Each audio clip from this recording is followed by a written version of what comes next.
Well, Joshua, the biggest two names to fill out the final two spots on the men's Survivor Series team came to fruition. Now it looks foolish to speculate it was anybody else. Of course, they're going to say the last two to be Brock Lesnar with all his controversy and Roman Reigns with all the OTC chants. That was a big moment. Obviously, it makes Survivor Series seem huge. It has all kinds of implications for WrestleMania, as did the poker game vignette that they keep doing. What just give me your top thoughts coming out of that segment. Yeah, so I think up until this point, War Games has kind of been lacking something. I mean, it seems kind of just thrown together at the last minute, and adding these two giant stars still seems thrown together at the last minute. But I mean, when you're throwing in ingredients like Brock Lesnar and the OTC, then you don't even care if it's coming in the last minute. You're just glad to have it there.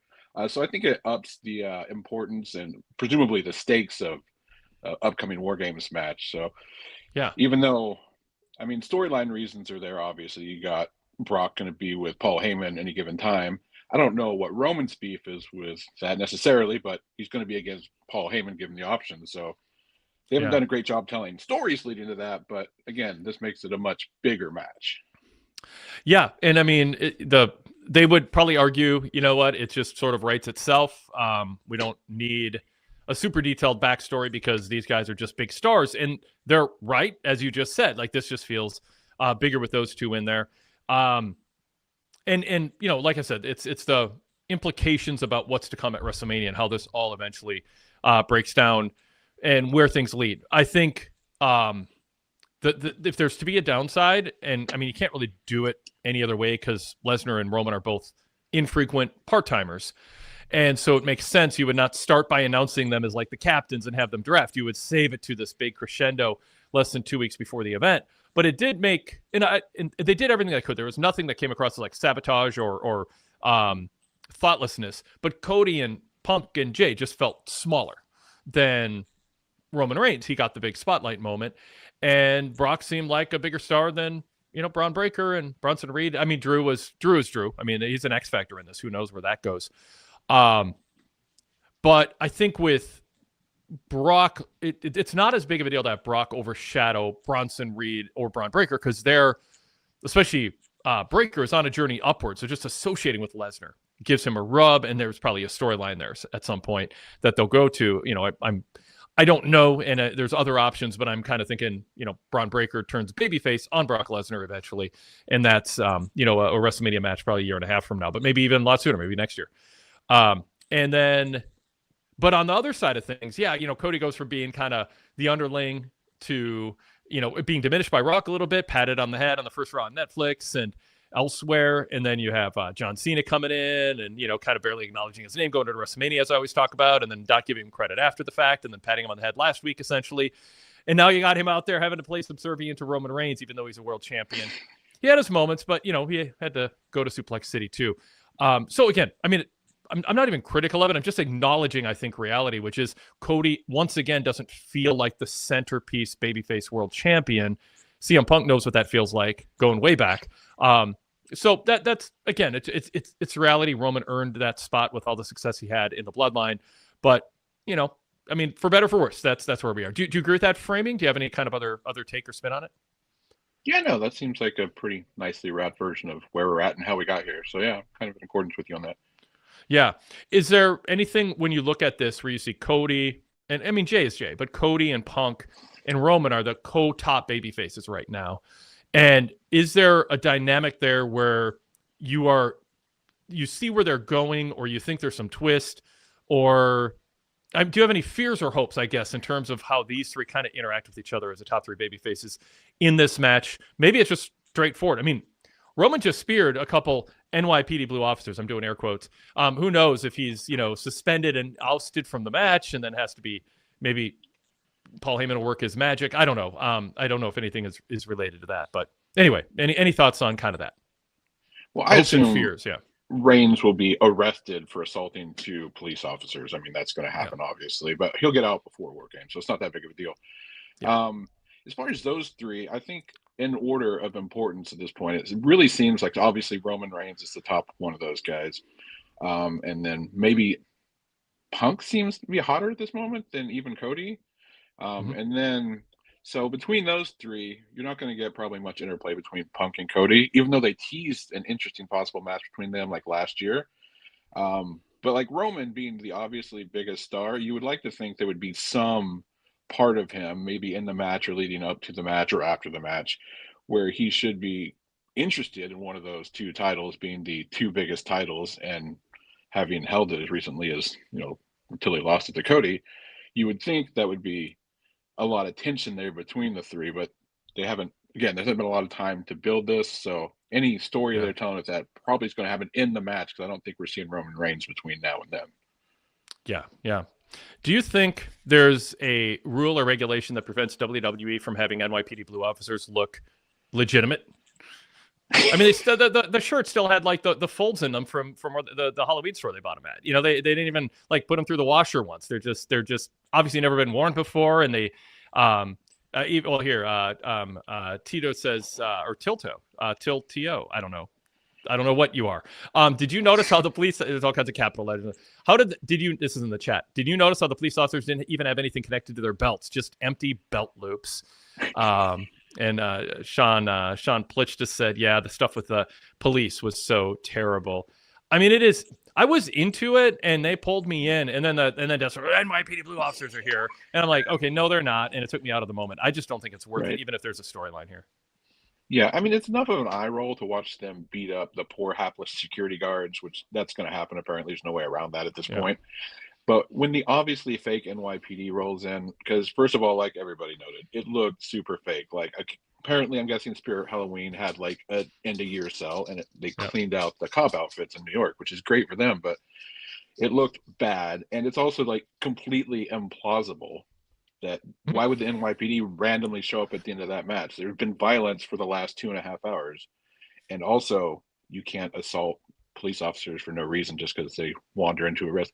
And it's not their purview to be breaking up wrestling events. It's ridiculous on every level and was performed badly, which makes it even worse. Yeah. Yep. Totally. Exactly. And I don't know why they do it. I do disagree with your fatalistic approach to security. I think you can get around that by simply not doing it, or setting up a rule where you don't beat up security guys without ramifications, and then they actually, have some teeth to their threats and all that. The idea that it's been a while since I got to do this, but since these hourly wage workers who are just ordered to do the job, and they're just trying to do their job, get beat up by baby faces and heels indiscriminately, and then nothing ever happens. It just cheapens the whole concept of, like violence in wrestling. I know, like, I might be the only person on earth who thinks this. I don't care. It's stupid. It's just like these guys are paid to do their job, and then they get beat up, and then there's no ramifications. It's farcical. And it's one of those kind of sloppy things that viewers just sort of get used to and think it's part of it. But if you like swept through everything you do and cleaned up the top 20 stupid things that we've all gotten numb to, it would just be a more immersive experience. And people would be like, everything feels a little bit better now. It's more fun to watch. And they wouldn't know why, but it's because things would just make a little bit more sense, and they would just be doing, things sort of flippantly and nonchalantly because out of bad trope habits. Yeah, fatalistic is probably accurate, but mostly I'm just resigned to. Complained about it for years, and it's still happening, and it's still stupid. I feel it's permission structure to say there's nothing we can do about it or they can do about it. It's like, you just stop doing it. It's like, you don't have to have heel GMs. I complained about that for years, and finally they went away. Like, and to be fair, it'd been a while since I'd seen a security guard get beat up. It'd been a month or two, unless I forgot about something. It was, I know, really exciting. And did we have? I don't think we had to reset the bitch meter tonight too. Like, that was another thing earlier, this summer. No, it's been a week or two on that too. We're on kind of a roll right now, into other than obviously this infraction. Yeah, exactly. All right, well, let's pause. I'll throw up some more chat comments in a moment of people talking about this closing segment. We can delve into it more. We also have, speaking of Sean Plitch on hold to be our first caller of the show. So we'll bring him on also. But let's first just pause briefly and introduce ourselves. This is the Wade Keller Pro Wrestling Post Show for Monday, November 17th, 2025. I'm Wade Keller, host of the show, editor, publisher, and founder of the Pro Wrestling Torch weekly newsletter and the website PWTorch.com. And also host of various podcasts, including the Wade Keller Post Shows, which stream live on the PWTorch YouTube channel. Just search Wade Keller or PWTorch on YouTube to find us. You can watch our shows on demand or live after Raw, Dynamite, and SmackDown. And then our Blue Logo show, if you search Wade Keller in your podcast app, that shows up. That's our main podcast. That includes the weekly flagship, Jason Powell for ProWrestling.net, joining me tomorrow. And then on on pay-per-view, because we usually do a pay-per-view preview also. So we hope we're able to fit that in leading into AW's pay-per-view and perhaps next week for Survivor Series. And also when you search Wade Keller, you will see a red logo pop up. That is a podcast version of our post shows, and it includes some exclusive content for the podcast feed only. So search Wade Keller on your podcast app and subscribe. If you're watching us on YouTube, subscribe to the podcast. If you're listening to us on the podcast, check us out on YouTube. We are here tonight to talk Monday Night Raw, and my co-host is Joshua White, a PWTorch contributor. Joshua, your first time talking WWE with us here on the post show, right? You've been Dynamite exclusive so far? That's right. You've had me relegated to AEW work with the Collision writing and the Dynamite post shows. But I also watch WWE and am annoyed by things WWE does too. So it's going to be a nice change of pace to complain about WWE for a while. Although, just at a high view, this was a fine episode of Raw. I don't have actually a whole lot of complaints. Yeah, it's going to be a fun episode to talk about here. We got a lot more to delve into. I was going to say Renee Dupree. What am I talking about? Maxine Dupree. I don't even know that That's headline. Yes. Winning the IC title. AJ Lee returning. Jackie Redmond. Very excited to have AJ Lee sticking around. I don't like interviewers who play favorites, but it's been done before. It's kind of unprofessional, and she comes across as professional. Anyway, small gripe. Before we get back to conversation, I want to let people know they can participate in the show if you're watching us live on YouTube in the chat. Real fun area, good vibes, good crew of regulars. Join them if you're watching us live on our live streaming on YouTube in the video format.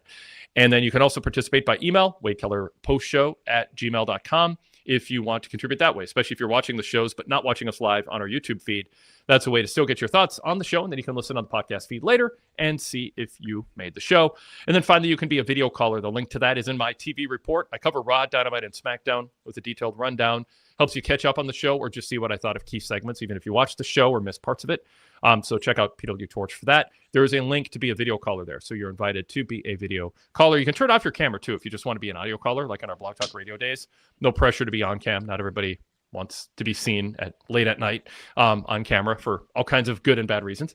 So yeah, you're invited to do that, and we'll be interjecting chat comments throughout the show. I'll read them on the air for our podcast audience. Finally, just a note, we do have our VIP sale going on right now. You can get $9 off a full VIP sub, pwtorch.com/govip. Enter coupon code when you check out, NOV, as in November, NOV 2025. That brings a 1-month sub from $13.99 down to $3.99. You can also apply that $9 discount to a 3-month or 12-month sub. Give us a try if you haven't before, or come on back if you let your subscription lapse for any reason at all. We'd love to have you back as we head into a big stretch of weeks. AW pay-per-view, Survivor Series, Saturday's main event, and more. Lots coming up. And get an ad-free version of our shows on the podcast side of things, a customizable podcast feed compatible with Apple Podcasts. No passwords or advanced settings. It's a real smooth setup. You can unlock nearly 40 years of archives of the Pro Wrestling Torch newsletter, hundreds of retro radio shows in podcast format, MP3 format, on demand on our VIP website. Over 2 decades of podcasts on demand, and a podcast feed that is customizable with a ton of VIP exclusive content, including the new Wade Keller news bulletins, which come out in PDF format, alt text format, and podcast format, about a 60-minute podcast, a 1-page PDF, hitting on a story that I'm interested in writing about, and I go into detail on it, something in the headlines with some analysis, and then also some news items and my end notes, random thoughts on things going on. We're doing 2, 3, 4 of those a week. I'm just adjusting my schedule to fit it in. It's really fun to do. Hope to increase the quantity or the frequency of them as we go, especially as things kind of pick up news-wise in the next few weeks. So again, pwtorch.com/govip, coupon code NOV 2025, take $9 off. We'd love to have your support, and we think we'll earn your continued business with the quantity and quality of content we put out that makes understanding not just what's happening, but why it's happening in pro wrestling. And that's what we are always in search of, along with just trying to give our point of view on how wrestling can improve, or what is good that's worth building on with a great diverse mix of voices of contributors. All right, so with that said, we shift back to our conversation. And is there anything else you want to say about the closing segment? Anything else stand out? I haven't talked about Drew McIntyre being added to the team. And actually, I was asking you an open-ended question, but now I kind of actually want to know, what do you think about where Drew fits in here? Well, here's the thing. If we can get more Drew, that's going to be just a overall positive. Mhm. More Drew, more good. It's great. Great performer, great in the ring. Even just he didn't say or really do anything tonight. He basically just stood there. He looked great. He's $1,000,000. Drew, it's great. Um, I am curious why, if Drew was suspended, Paul Heyman pulled a fast one and got him into the match at War Games. But doesn't explain why he's running around like kicking people on SmackDown or popping in tonight and brawling with people. I mean, he should still be suspended except for the match, right? Yep. I mean, that's just a structural complaint, but I like having Drew around. I do too. It makes me wonder if when they suspended Drew, if they had this planned or they called if they augmented their plans for some reason. Because, I mean, I spend a lot of time trying to figure out lack of logic in wrestling because I think wrestling is more enjoyable when writers and wrestlers and bookers and promoters hold themselves to a high enough standard to respect the audience and not have loose ends everywhere and taking shortcuts and leaping past, knocking over all the logic cones to get from point A to point C. I just don't think it's asking a lot for there to be logic, including they're beating up security guards. There should be ramifications. It shouldn't be a laugh line. Well, yeah. What is a suspension if it doesn't have any teeth because you simply are added to a War Games team? I mean, am I missing something? Is there anything that you think they would say, well, give us a break? We've at least addressed it and given you the sort of plausible structural explanation. Is there anything? Can you make a best argument for it? The only argument they have is what they've given me, which is that Aldis told him he could add anybody, so that includes suspended wrestlers. Yeah. Which again, Drew makes sense in the match. Other than in the match, like he has issues with everybody on the team. You can see him aligning with Heyman in this situation to get his hands on those people, which makes sense. It's great. Mm-hmm. They should have maybe just suspended him for a week or week and a half. And I don't know, maybe like you said, they weren't planning this. And if so, well, I'll give them a little leeway. They're trying to work around it, but they're not doing great. And they could have, Aldis could have said, let's make something clear. Drew McIntyre can be added to the War Games match despite his suspension because you picked out the wording in the contract. Fair enough. But if he shows up on TV again between now and War Games, we're going to add to his suspension. Now, they didn't say how long his suspension was, so it's kind of hard to do it. Or we can say, Drew, if you show up again, you're going to be fined heavily. Just give us something, and then Drew can show up and go, I don't care about fines. I know what your fines are. I can afford them.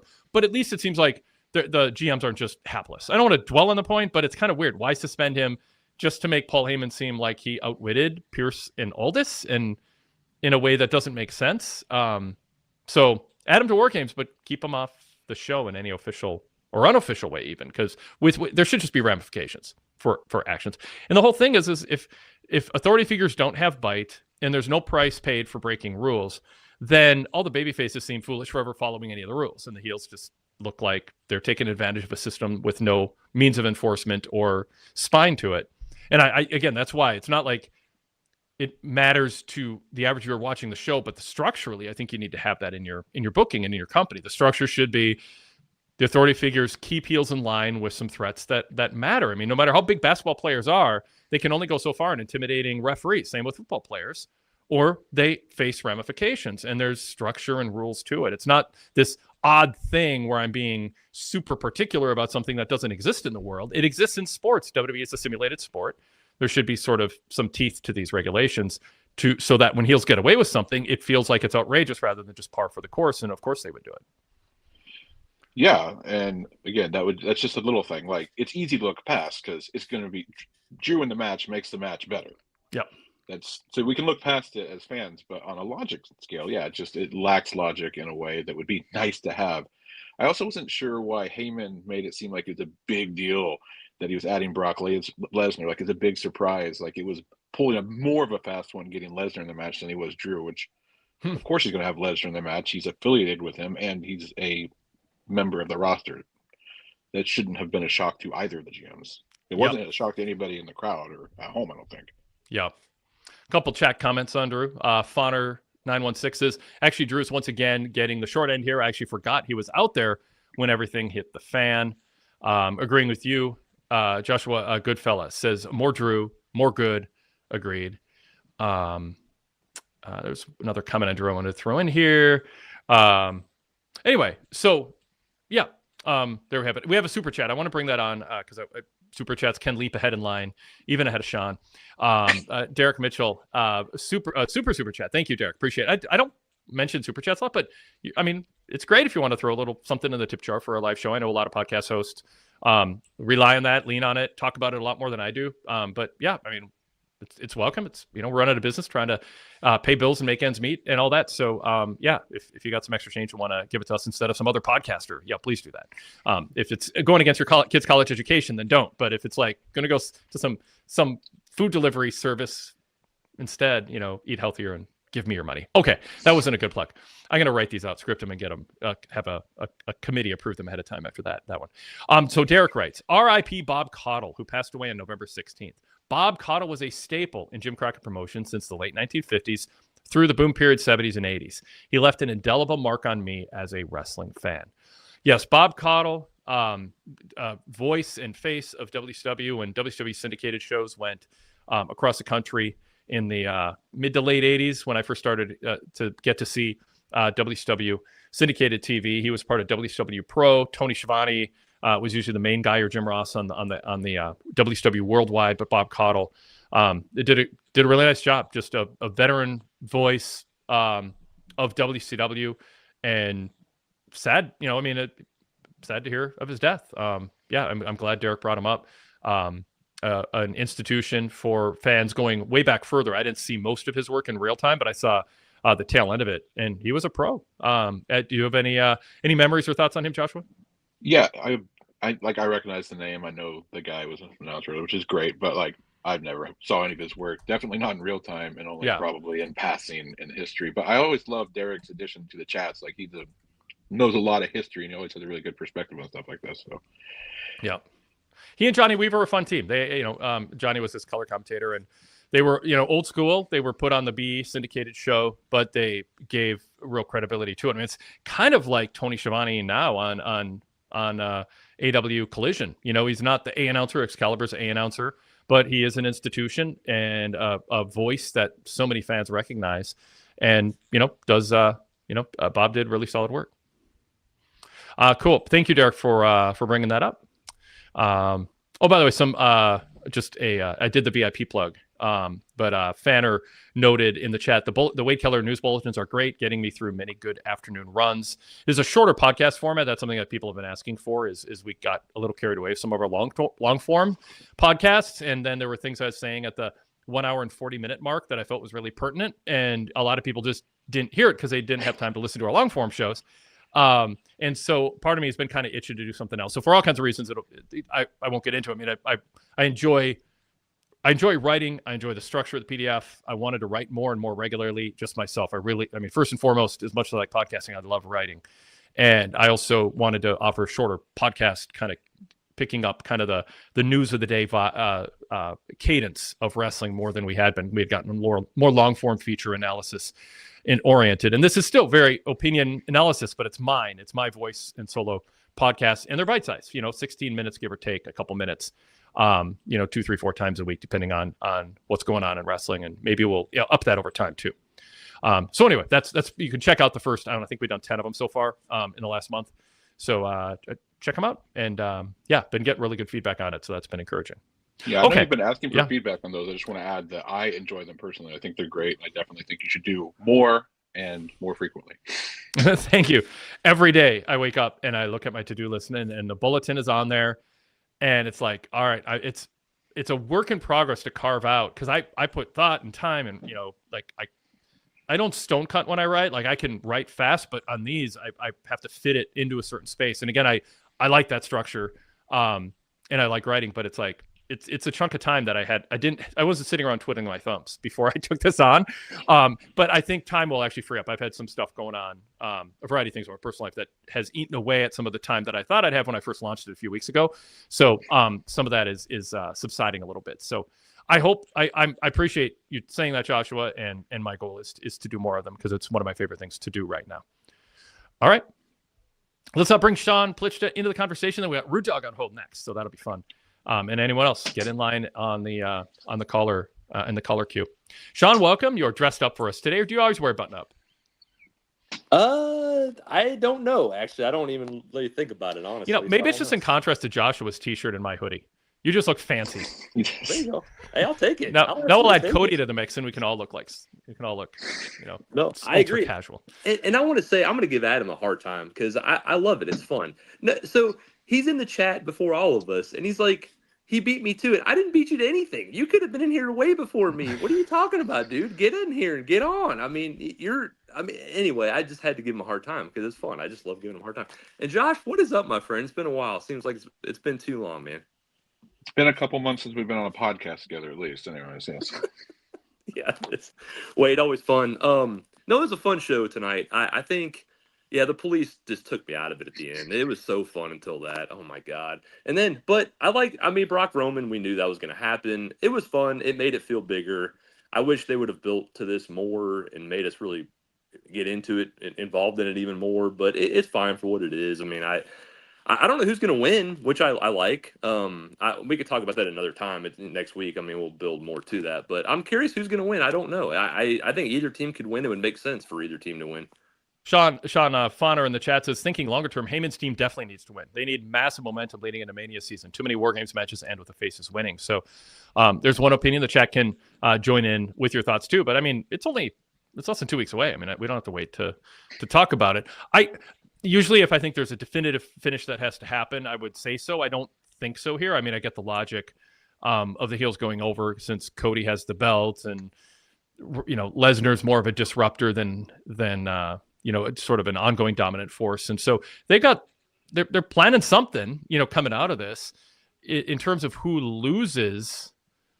Jay is the best option. I think he's had his year, and I think now they're going to move him down a little bit, which is fine. I mean, it's just like Damian Priest. I mean, you have a unexpectedly successful year higher on the card than you normally are. There's no shame in moving back down, especially if other people are just getting red hot. But I mean, can Bronson Reed do a job? Sure, but they kind of want to protect him from seeming like the guy who was a designated jobber. Right. So on the babyface side, it just seems like Jay tapping makes sense, but they might surprise us, and maybe that's a big part of it. Maybe I'm not ruling out that Drew ends up not fitting in with Heyman's group, and this is part of a babyface turn for him, or something else. He's got a movie coming up early next year. The filming was delayed a bit due to a cast member injury, I believe.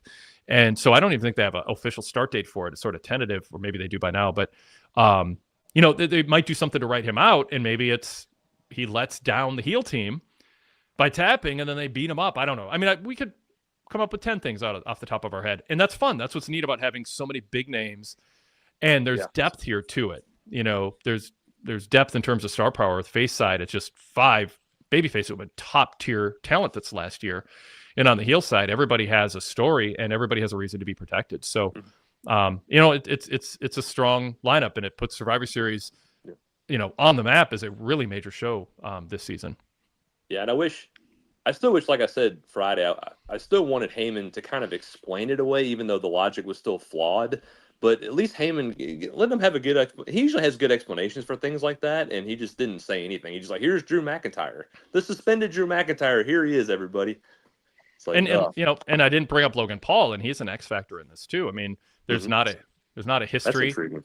Yeah, there's not like a history here, and he was announced as part of the Vision, not like Logan Paul, who's not part of the Vision, but it's the Vision. He came out with Heyman's group, and they just said the Vision. So, and it's just weird, and obviously everything that we see that happens in a couple of weeks has to be seen through the lens of Seth was supposed to be healthy now, and he's not. And so when we talk about some twists and turns, that could have caused a change in what originally was going to be the booking. Yeah. I wanted to speak about a couple other things. I did want to say the beginning of the show was Cena, his last Raw. It was fun. I did enjoy it. It was. Cena drives me crazy at times. I'm with you, Wade, on some of the stuff about him, but it was fun. I mean, obviously the crowd popped huge. It was great. I mean, the 6-man tag was fun. We'll talk about that more, but I want to talk about some other things, but I wanted to bring that up about that. I thought it was fun. I enjoyed it a lot. The main 2 things I was going to talk about were with Becky and Maxine, which for me, I was excited about the match. I think Maxine has gotten a lot better. She's still very green. We see that. But I like the matches they've had. They told a good story with Maxine being the underdog and Becky just getting under her skin, driving her crazy, bullying her, quote unquote. And I thought the match was okay. There were a few clunky spots. I mean, the Maxine, one of the late drops didn't look good at all.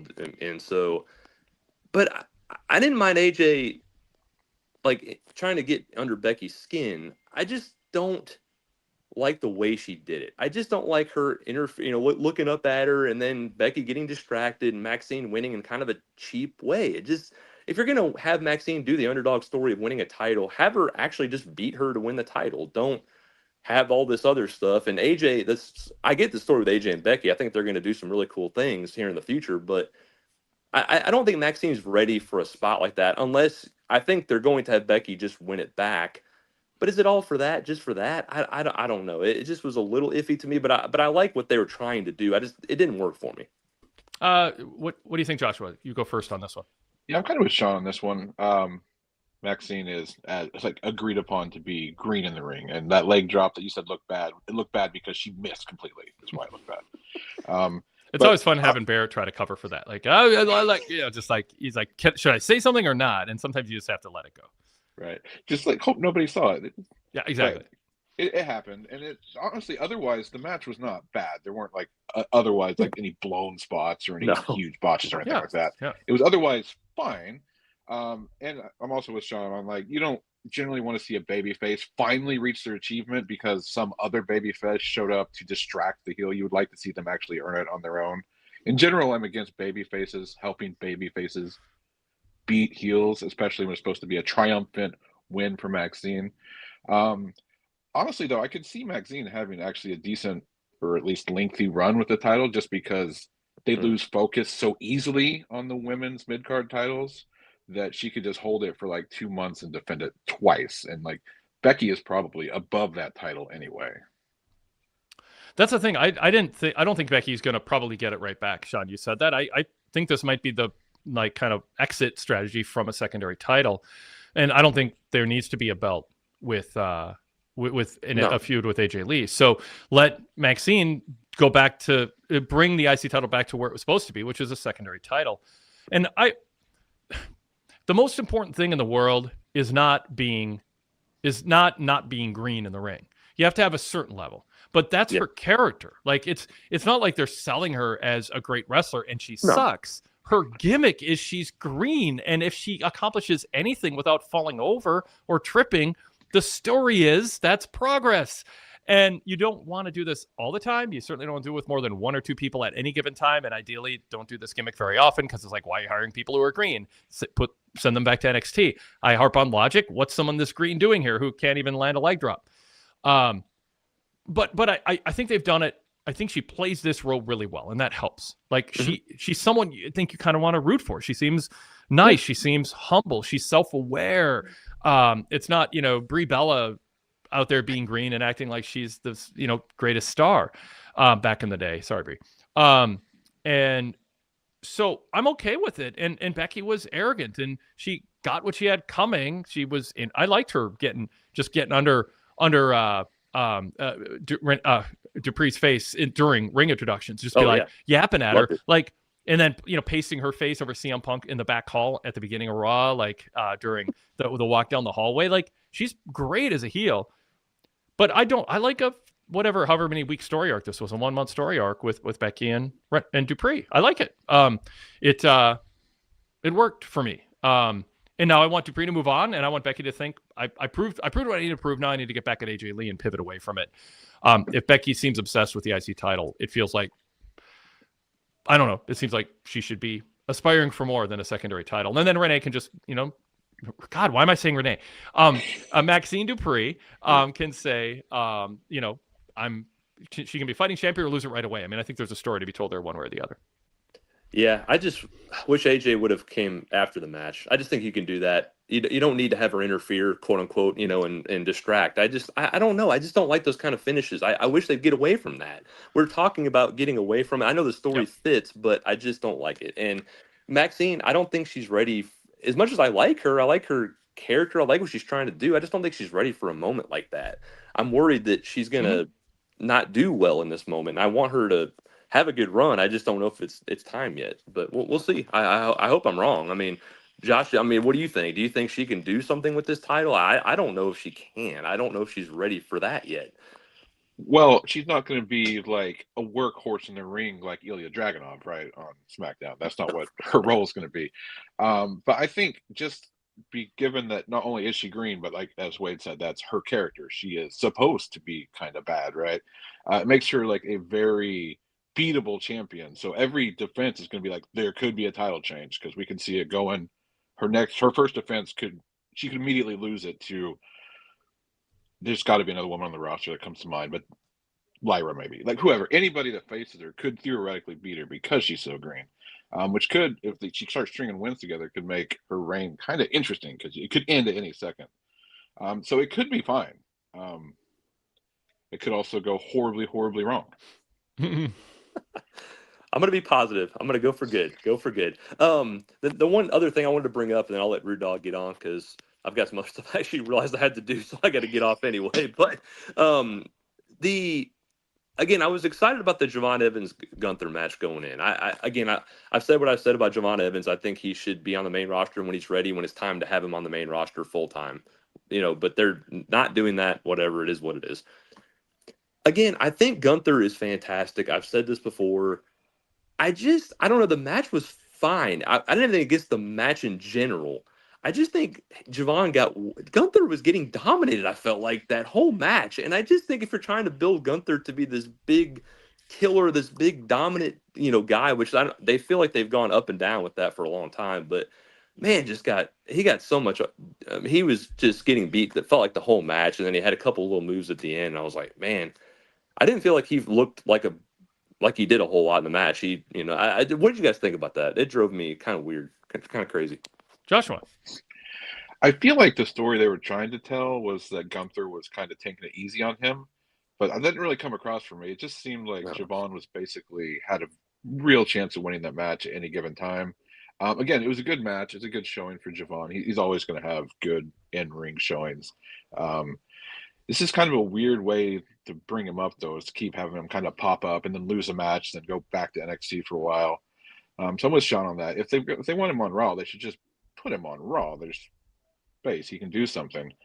But yeah, what this does for Gunther, I don't know. This is his first match back in a while. And he's still looked, even though Javon got like most of the offense, Gunther's never really looked like he was going to lose to me. I didn't fall. There's not a single near fall where it's like, oh, that was close. No. At no point did I ever think Gunther wasn't going to win. So he looked in control even as he was losing in theory.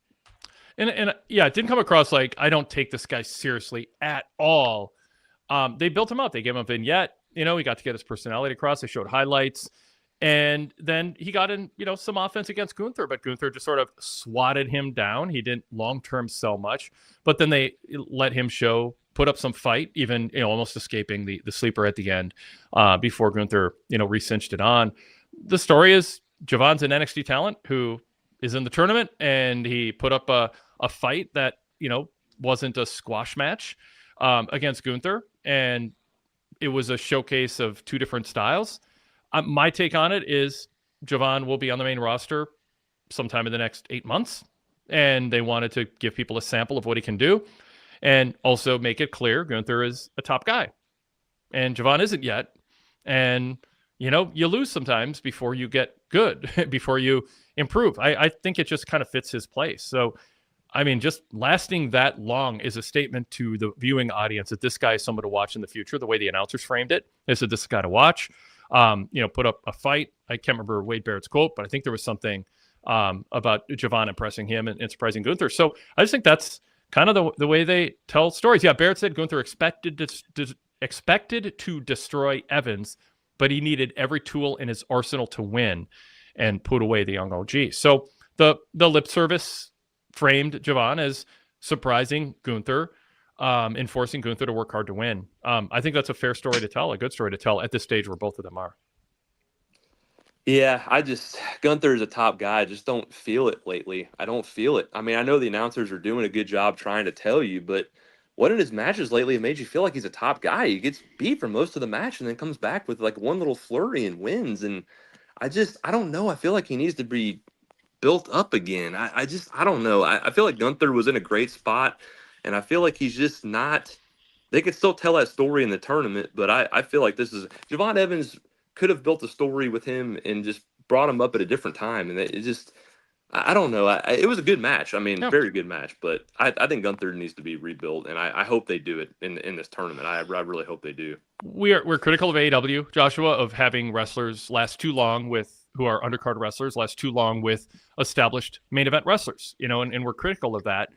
Javon has not been defined down yet. That's what the difference is here. He hasn't been just a guy who loses all the time or isn't being framed as a future star who isn't quite there yet. So to me, WWE justified this because the length of match and the fight that Javon put up in the showcase for what he does well is part of a long-term story they're telling with him. And I mean, they're high on him in NXT and WWE. Mm-hmm. So this is not a burial, but I get what Sean's saying. Like if Gunther's gone for a few months after SummerSlam, and then there's literally a guy who's unknown to half the audience, give or take, lasts that long, it could send a signal Gunther is, you're defining him down. Some of this depends on what they plan to do with him if he wins a tournament and faces Cena at Center its main event and what their plans are for him next year. But you can see the main event side of things is loaded. And Gunther is not sitting at that poker table with Brock and Punk. Like he's not in that mix. So, do you think, even though I can sit here and make the case why this is similar, but also relevantly different than the way AEW does it, is there something about Gunther not just coming back strong and destroying this quote kid that is going to maybe be a mistake as Sean sees it? Well, I think the story they were telling, as we kind of noted, was that even though Javon is basically nobody, it was really more of a showcase for Javon. It's expected that Gunther would win and be dominant. So Javon was kind of more the unknown in this match. And it just seemed like they really wanted to, highlight Javon here, which is great. And then Gunther, he did win. And if rumors are to be believed, he will go on to face John Cena. And this match will kind of not be remembered if he goes on. Hey, there were rumors Austin Theory was going to be. There were rumors Austin Theory was going to be on Team Heyman, and it didn't happen. So who knows if we can trust rumors now? I didn't start him. I did not want to talk about Austin. I didn't volunteer to talk about Austin Theory. Those reports were drawn out there. Nobody's ever volunteered to talk about Austin Theory ever. That's not true. Ever. I'm joking, but I say that just to bring up Austin Theory as a rumor. Where obviously when Heyman handed the contract, and can you imagine if it was Austin Theory and Aldis and Pierce were like, oh man, Heyman pulled a big surprise, Austin. And Roman would have to come out to even things up. Yeah, I mean that gave away it was Brock early on, which is fine. But I bring it up to just say, it's probably going to be Gunther. I mean, no one entered the tournament that looks like they're going to throw a twist in that. But it is kind of fun to just keep in mind. Jey Uso did win the Rumble, so we gotta stay humble. We'll be right 9 out of 10 times, but 1 out of 10, there's going to be something obvious that doesn't happen. So maybe I'm manufacturing fake mystery when something is so widely reported. But sometimes there are audibles called. Someone has an injury or whatever, and they have to change plans. Yeah, I'll give you that. Yeah. No, so I will say. Oh, sorry. Sean, I interrupted Joshua, so to make my point that I didn't think was going to turn that long. So if you want to continue, Joshua, or maybe I derailed you. I forgot where I was going. Yeah. You start talking about Austin Theory. I mean, that's obviously going to change the subject to a very important figure in wrestling landscape. So yeah, if we can just get back to people who are less relevant, like Brock Lesnar and Roman Reigns, that'd be great. Yes. All right, good. Go ahead, Sean. Are you done? I think you said. I just want to say real quick. I told Josh and some of the people I know, but I will email you. I should be going to the AEW show next week in Nashville, so I will try to get on. Sweet. And I don't get talked about AEW much, so hopefully I'll be able to do that. But Rude Dog, I missed you, man. I'm glad you're back on, and everybody go VIP. Thanks, Sean. Appreciate it. See you guys. Good talking to you. Tito says, I made that exact point earlier. I was thinking it might be Austin Theory until the backstage promo with Paul Heyman. Derek Mitchell says, Austin Theory equals Paul Roma. Rich Fan was a huge Paul Roma fan, PWTorch VIP analyst, columnist. Big Paul, too big. I'd argue too big of a Paul Roma fan. I don't know how we feel about the Austin Theory comparison. We'll ask him on the next episode of Everything with Rich and Wade on the VIP side of things. Kavanti Smalls says, Wade's Minnesota accent sneaking in when he says known. Everybody knows the correct pronunciation of known is known. It's like Owen Hart. It rhymes with Owen. It's got 2 syllables in it, and most of the country gets that wrong, but it is Noen. Right, Joshua? If that's how they say it in Minnesota, it's probably right. It's got to be, yes. It's right in the middle of the country, so everything correct has to just kind of fall into that crack. I like that. Like, I know it's wrong in Los Angeles and it's wrong in New York. So what do they know? What do they know? Does anyone even live there? There were 10,000 or so people at Madison Square Garden tonight, so somebody lives over there. That was a big crowd. That was a good looking crowd, yeah. As Goodfellas says, absolute blast watching tonight. So fun. And yeah, I mean, they reacted to everything. Like Steve says, Roman's pop was so loud you couldn't hear his Here I say known, but I can't say couldn't. I say couldn't. Roman's pop was so loud you couldn't hear his music.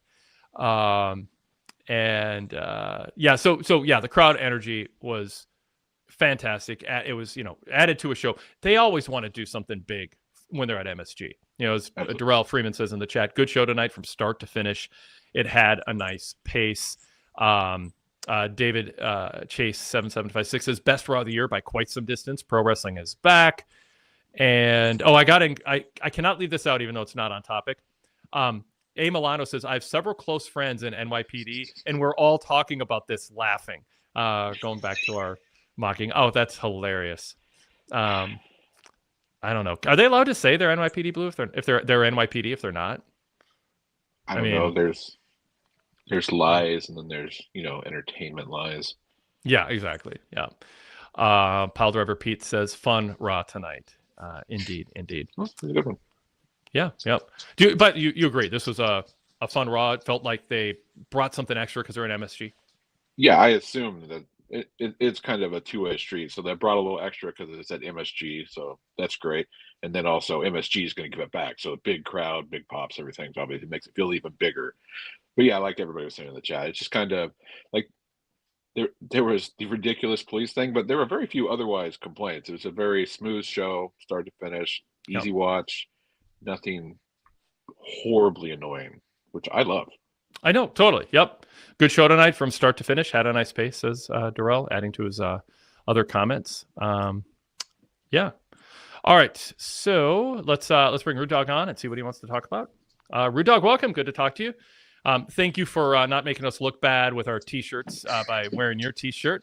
Terry Funk, love it. Forever. No problem. Joshua, what's your T-shirt? It's Authentic New York. Authentic New York. I don't know. Something about it. My wife bought a beagle a couple years ago, so now we're giant fans of beagle dogs. Apparently, I don't know. Gotta be. Yep. Yeah, we love dogs. Cool. Awesome. All right, Rude Dog. Sorry, I always throw to you, and then I go off on some sidebar, and you got to just sit there and wait for me to finish and try to act like you are okay with it. I'm used to it. It's like Cody during the Cody Rhodes chants, where you can just tell he abhors it and just can't wait for it to end, but he doesn't want to be a jerk about it because the fans enjoy it. But it's like I just want to say what I got to say. Come on. That's how I see you wriggling and fidgeting as I go off on my sidebars. Not true. You're real. All right. Rude Dog. Rude Dog. I don't know. It doesn't have a rhythm to it. All right. This has gone off the rails before I even started, but so you were talking about Javadian Evans from. Okay, my bad. Javon shows me how much. I'm from Minnesota. Maybe you're right and I'm wrong. You added like 3 extra syllables to his name. So. No, it's Javon. You're right. Okay. I guess I don't watch NXT too much, but from when I do watch it, he's always jumped off the page for me. Like this guy seems like the real deal. Like, I was interested to see his entrance to see if the MSG crowd knew who he was, but they didn't show it. So that was a little disappointing. But he seemed to get good reactions from the crowd. But one thing I do think he should drop the whole he's bouncy gimmick, because that like totally defies him down to me. Like, oh, like when you say he's bouncy, like to me, that's like he's a mid-card guy that's going to put on high spots. Like, do you agree with that? Should he when he comes to the main roster, which I assume will happen around the time you said, should he drop the whole bouncy gimmick and maybe have a more serious approach? Well, I mean, is it maybe bouncy will be the next like pop culture slang term that really catches on, and Javon will be the reason. But I don't think it is right now. Carmelo Hayes is doing the him thing, and that's established. So it does. I mean, I get, I'm searching for a way to kind of maybe think it can catch on, and I don't want to be like telling Javon what to do, but I could imagine Javon maybe thinking this worked when I was trying to have some hook to what I'm about.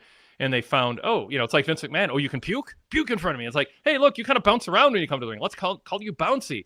You can imagine Shawn Michaels saying that, and Javon's going, I don't want to ruffle feathers, so I'll just go along with it. But when I have some clout, I'm going to end it. I don't know. But I think there's what you're saying doesn't sound unreasonable to me. That can define him down a little bit as a guy who, that's the first thing that comes to mind. I don't know if that's super cool or intimidating. But I'm not ready to rule it out. Maybe they can make it work. Joshua, what do you think? To his credit, he is bouncy though. Like that's an accurate description, at least. Yeah. But yeah, actually, that's probably the only thing I don't like about Javon, especially like when his intermittent plays, like "Yo, boy, bouncy," and I'm like, "Oh no, is he? That's not great." Mm-hmm. To be fair though, Javon Evans is like 23 or something. Maybe that's something kids say. I wouldn't know. But yeah, to me, it's kind of a turnoff. Otherwise, he's got everything you could want in a wrestler. Yeah. I watched him wrestle Sheamus in a NXT house show last Thursday. I wrote about that a bit in the latest Wade Keller News Bulletin, and when I talked about that show, and Otis cracking me up. And yeah, I mean, he was good. I mean, Sheamus was a little not quite in his prime, but he was good at dishing out punishment. Javon was good at taking $1 million bumps and got in some high spots. And he I wouldn't say he owned the building, but he had a charisma. I mean, he looked like somebody who's someone you want to protect to a degree and have a strategy with in terms of how you feature him, and having him survive 15 minutes with Gunther, I think is a badge of honor. It's not defining him down at this stage. And yeah, I think he's got something, and obviously they think they have that because they wouldn't have given him, well, they might have, but I don't think they'd have given him the vignette that they did and the announcer praise that they did if they didn't think this is someone who we want fans to think is a future star. Yeah. Well, I hope the best for him because I see a lot of potential in him. And then, all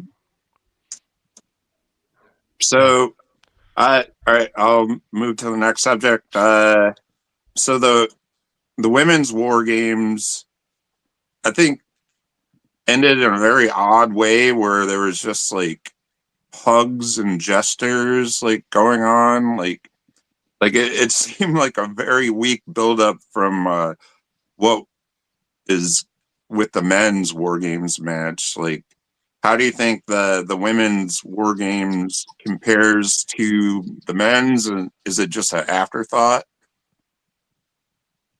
The 1 week or handful of days Charlotte thing, I think it was fine. I mean, it was a misdirection to add some drama to what the war games team would be. I thought that they would land where they did, that Bliss would understandably think Charlotte was letting her down and that she was reverting, but that Charlotte would show up and prove she has changed. And this is just kind of part of the story they were telling early with her with a different context. So I was not alone, but I was fully expecting Charlotte to come out and not turn heel again. I thought Bliss gave a really good promo. Like, she seemed like I don't know. It was just spirited promo. She had something to say. She said it really well. And then Charlotte came out, and I hope they further address it. I hope Charlotte talks about the journey she went on in the last week to kind of come to this. We don't just disappear for a week and then show up with a kendo stick and then you hug, and the audience never gets to hear why you didn't return Bliss's text for a week. Maybe people would say it's implied. We can just tell. We can extrapolate from everything where her head was at. But I'd like a little bit more of an explanation. But I think that's the story they want. That's the drama that they wanted to tell. Is we're building this team, but there's a little unsureness of if Charlotte's going to be there for them. And now she is. So we're getting something that they made fans think we might not get. That's not nothing, but it isn't Brock Lesnar and CM Punk and Roman Reigns and Logan Paul and Drew. I mean, it's not that, but it's okay. I don't think Rhea Ripley seems like she's being diminished by being in this, even if it doesn't quite have the star power of the men's match. And frankly, it has good star power. I mean, Asuka's getting a big push. Sky and Rhea Ripley and Charlotte and Bliss. I mean, I didn't name everybody. It's a good mix of top women right now in this match. So I don't think they're just filling the match out. But yeah, it's secondary to the men. Joshua, what are your thoughts? Yeah, no, it's absolutely secondary to the men. Although, to be fair, if I'm not mistaken, at this point, it's still just 4-on-4. I'm guessing they have two more people to add, probably AJ Lee being one of them. You think they'll add it? They'll add 5th each? Well, Rhea did want to have a chat with AJ for no reason. Oh, that's right. Yeah, you're right. Yep. So then you add Becky to it, and now you've got really big star power in a late twist. Those are big names. I mean, I think the issue is going to go back to our perennial complaint about this kind of matches. The only reason this match is actually happening is because it's on the calendar. So you just gathered women and stuck them on teams, and even though they're feuding, it's still kind of anticlimactic. It's not really fighting for anything. There's nothing at stake. They're just all fighting in a life and death bloody affair for no reason. So that's always going to kind of land like that. Durrell says, with what they did with the men's War Games, the women need this slow build for now. But I do think when you add Becky and AJ Lee to it, with Becky's hatred toward AJ Lee, that'll add the heat it needs. Yeah, we'll see about that. It just seems like way too secondary to me. And like you always say, Wade, like, why have it right now? Like, I mean, why do you have to have 2 War Games right now just because it's on the calendar? You have plenty of other shows. Why don't you build up to a women's War Games, a couple months from now or something at a Saturday night's main event? It's not built around. They're not building Survivor Series around. Well, okay, how to phrase it? The pay-per-view isn't named War Games, so you can have War Games on other pay-per-views. It's kind of like War Games is attached to Survivor Series now. There's a bit of a calendar expectation, but it doesn't have to be. It can be decoupled from it, and you can have a women's War Games at another time. And there is, diminishing returns. I mean, there's more of a novelty if you see a gimmick match once, but this, they want to.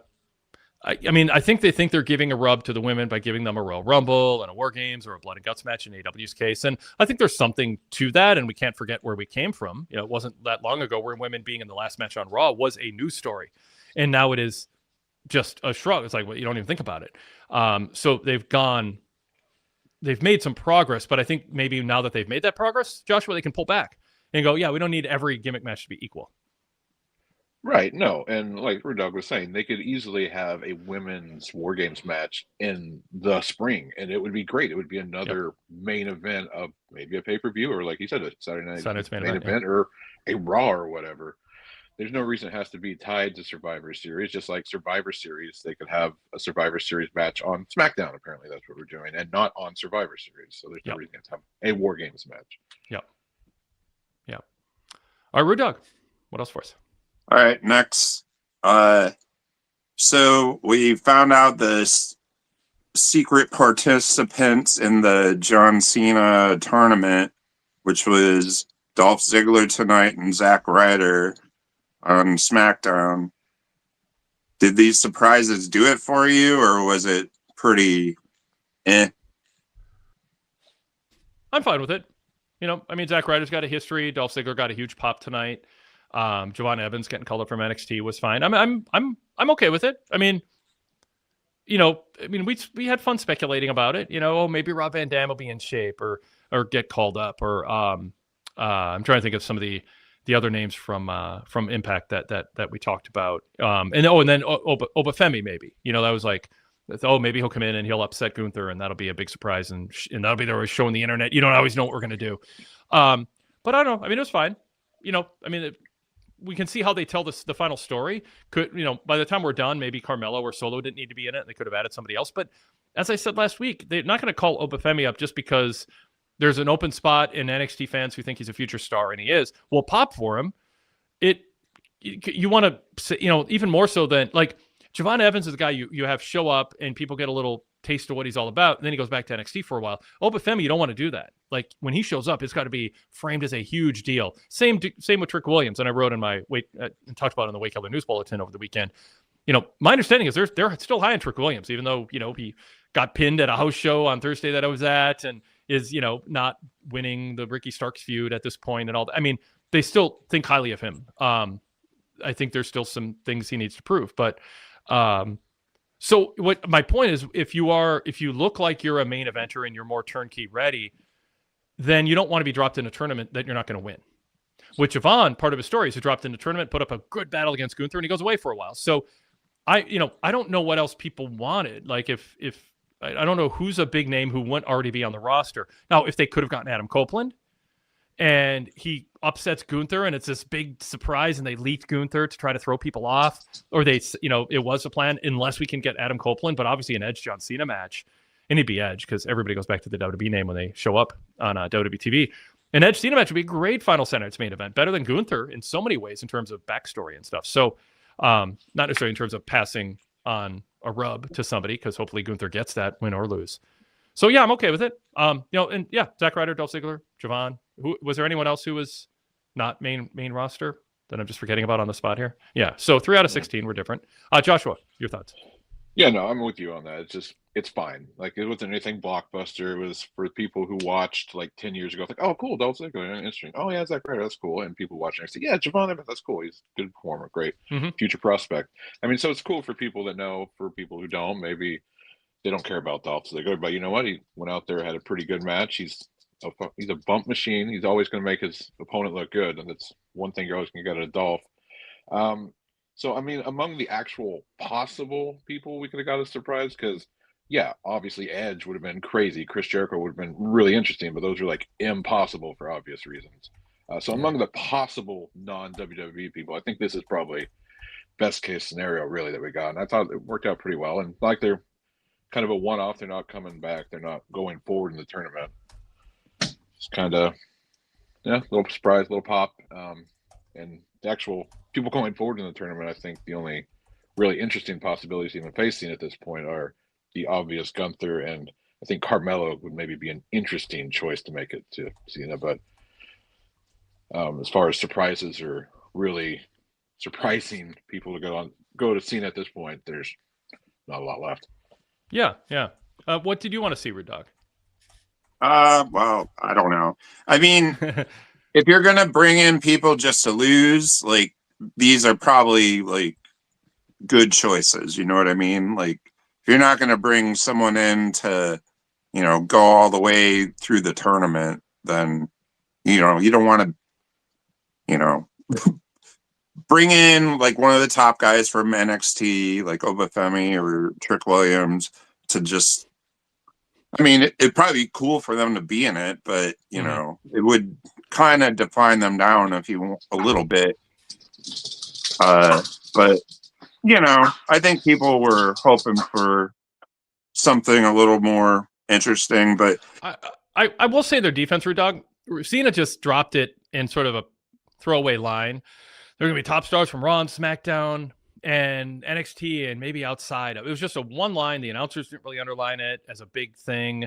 We talked about it because it's fun to talk about. It's fun to speculate about. It's fun to talk about the pros and cons of people that we think are on the radar, and what about some wild cards who probably aren't, but it'd be fun to imagine. So, we entertain that. We go down that road. I think if you're following our coverage, you're like, oh, we have high expectations. I don't think WWE raised the average fan's expectation any further than Zack Ryder and Dolph Ziggler fulfill. Now, it helped a lot the crowd responded to Dolph the way they did.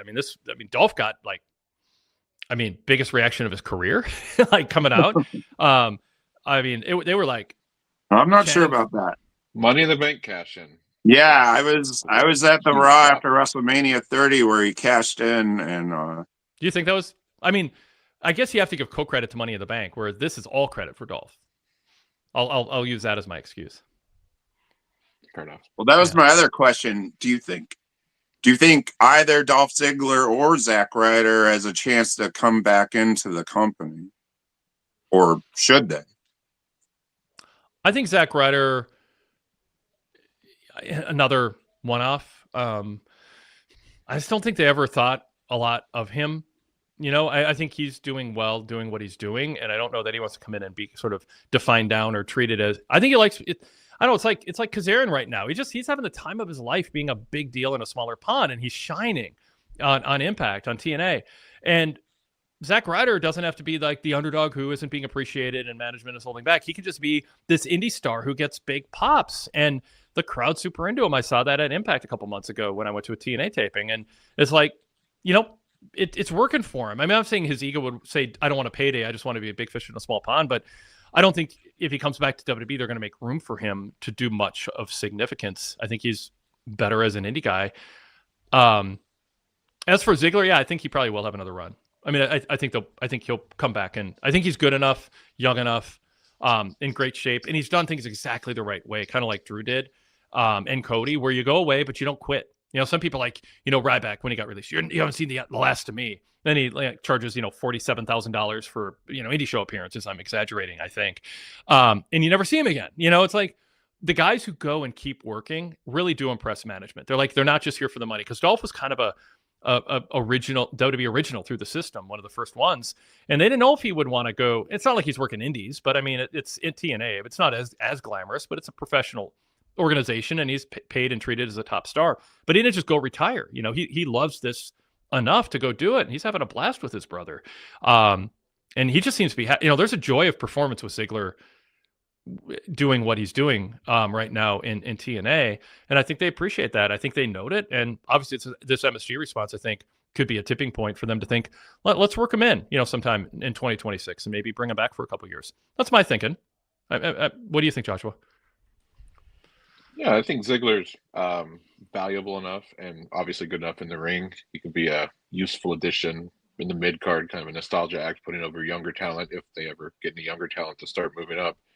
I think that'd be a good spot for Ziggler. I mean, you're not going to put him in the world title. You didn't put him in the world title picture when he was in his prime. So, but yeah, he'd be a great experienced hand to kind of round out the mid card. I think that would be a very good use for him.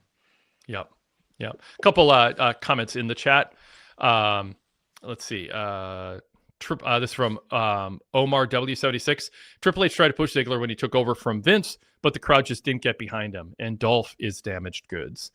Derek Mitchell says, we saw Matt Cardona return as a former Zack Ryder, and Nick Nemeth return tonight as Dolph Ziggler. I'd imagine if John Moxley ever returns, he'll be Dean Ambrose.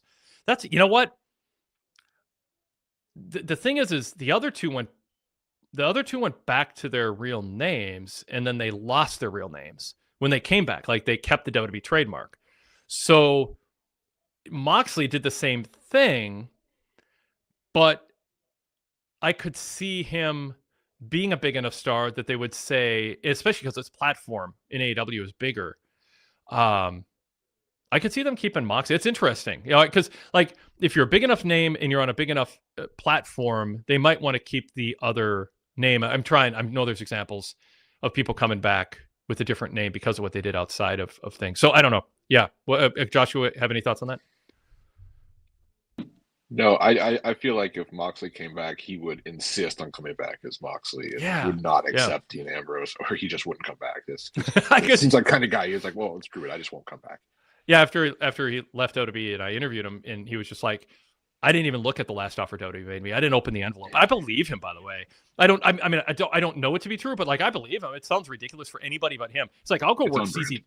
Yeah, I'll go work CZW. I don't care. He's like, I just want to do what I want to do.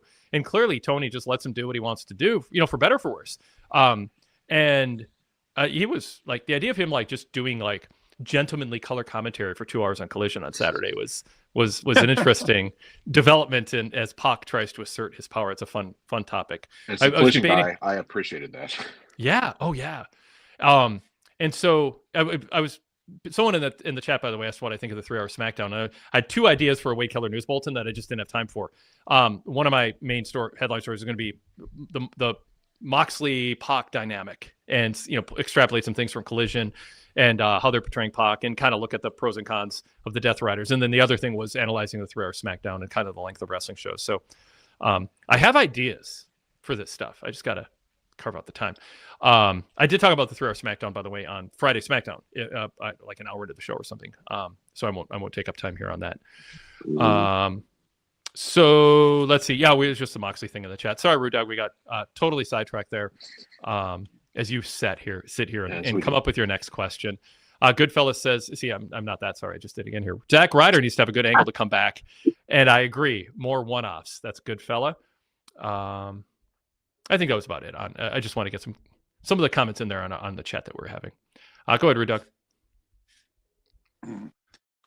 Well, I mean, so by the Cena tournament, like I think his, there's speculation, is Cena going to lose his last match and, give back and whatnot. Now I'm not so sure, because I think his giving back is going to be to Dom at Survivor Series with him getting his title back. So it made me kind of question who's going to face Cena and if Cena's going to win or lose or not. Do you think that factor, say Cena loses the Intercontinental Championship to Dom, puts him over either by hook or crook, does that make it more or less likely that he will win his final match? Yeah, it's a great question. I mean, my argument for Dom, and I didn't know for sure that Dom was going to have a program with Cena or even a one match with him, but it seemed like it made sense to fit it in at some point. And now they have, in a good way. Last week's match, this week's angle, and 6-man, and then Survivor Series. So I'm happy with that. I think Dom is definitely getting a rub, and it will benefit Dom that he did a program with Cena. And just standing in the ring with him tonight, just looking like I'm not intimidated, I belong in here with you, is going to pay dividends. But my argument for him being the final opponent at Saturday's main event is it solves your problem, Ruda, because Cena can beat Dom. Like, there's no harm in Dom. Dom's going to be a big-time babyface someday. They shouldn't rush it. But Dom losing to Cena in 2025 is not a big deal in Cena's retirement match. It doesn't go against Dom's character. Same way with Javon losing to Gunther. It doesn't go against his character. You just get a rub for showing up and being there and looking like you belong. So I was like, just make that his final opponent. It's perfect. Though with the downside being Dom might get cheered in DC. That might be a concern. But Cena's getting such good pops right now. New York is not saying we want to be rebellious and go Cena sucks. And it's a big embrace of Cena. So I just thought Dom would be a perfect opponent because he can just lose clean. It's a feel-good win. Everyone goes home happy. With Gunther, it is more of a conundrum.